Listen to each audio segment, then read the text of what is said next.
many European countries have dramatically reduced their reliance on Russian natural gas. You can see where Russian natural gas supplies were up there in 2017 in terms of Europe's need. The two charts are showing it. The Russian natural gas is being replaced by liquefied natural gas, and where we are today, 2022 LNG is the top. It used to be at the bottom, now it's up at the top, and you mentioned, all of you have mentioned that. So before the war, Russia was the lead source of Europe's gas, with LNG imports from all countries limited. The second chart, 2022 LNG imports moved to the top of the list, replacing Russian gas. So my question to you is, as more of our allies in Europe and around the world look to wean themselves off of Russian gas, how important is it here in the United States that we increase U.S. LNG export capacity? It's very important, and that's because of the type of capacity that U.S. releases. Commercially oriented, not driven by politics or policy.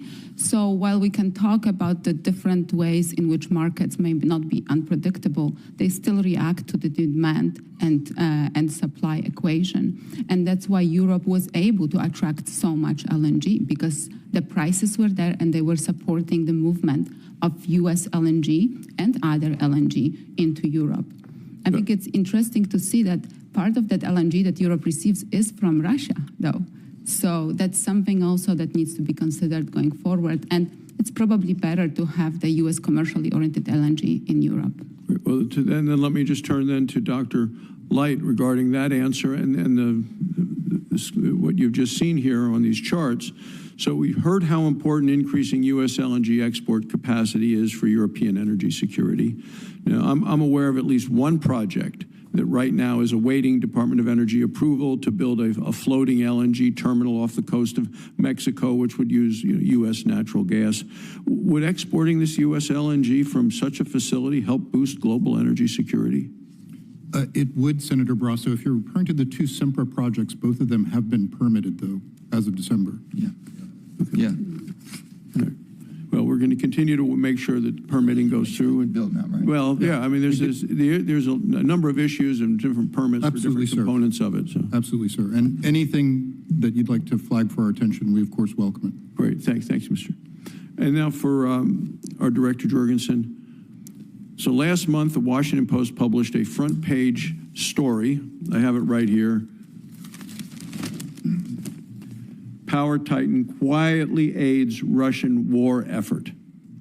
And the first line of the article reads, Russia's state nuclear power conglomerate is working to supply the Russian arms industry with components, technology, and raw materials for missile fuel, aiding Russia's deadly onslaught on Ukraine. Washington Post front page story.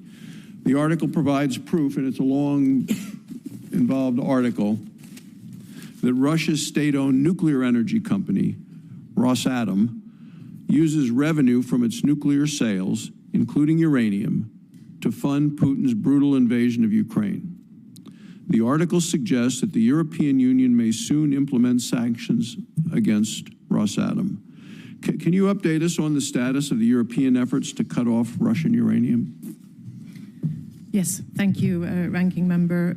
Indeed, first of all, the role of Russia and Rosatom in the global nuclear market, the fuels market, is indeed of concern. Within the European Union, we have 5 member states that are specifically dependent on Rosatom for the technical support for the fuel type, and that's for historic reasons that these countries have Russian-built nuclear facilities in their countries. So one priority for us is to reduce that dependence, to get out of that dependence and help those countries and those nuclear facilities step out of the dependence on Russian supplies. That's part of our Repower EU plan, and we'll continue working on that and working with international partners, because some of the alternative fuel supplies could come from American companies or European companies. So we're working on that. As Chairman Senator Manchin mentioned, there is also concern about the high dependency on uranium, and that's a global concern that we need to work together to address. As regards sanctions, our approach is the following. We seek to apply the sanctions that are most effective vis-à-vis Russia, that has the most significant impact on Russia, while of course harming ourselves as little as possible. And in the field of the nuclear sector, we see that the impact would, at this point in time, probably be limited, and it could cause a number of challenges for ourselves.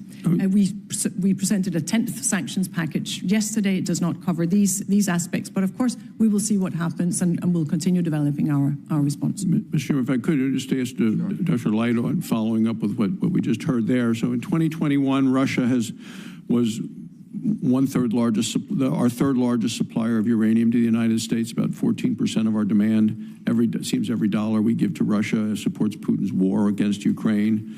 Our nuclear industry is ready to transition away from Russian uranium. My home state of Wyoming, vast uranium resources. It does seem that our nuclear fuel suppliers need assurance that Russia is not going to be able to continue to flood our market with cheap uranium. Do you agree we need to ban Russian uranium to provide American nuclear fuel suppliers with some market certainty?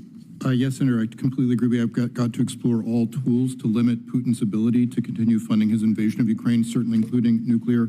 I think any uranium ban must be accompanied by, obviously, strategic investments in our own supply chain, so we completely support your efforts, all the efforts here, to try to include that in previous legislation, but also in proposed legislation. We look forward to discussing that with you.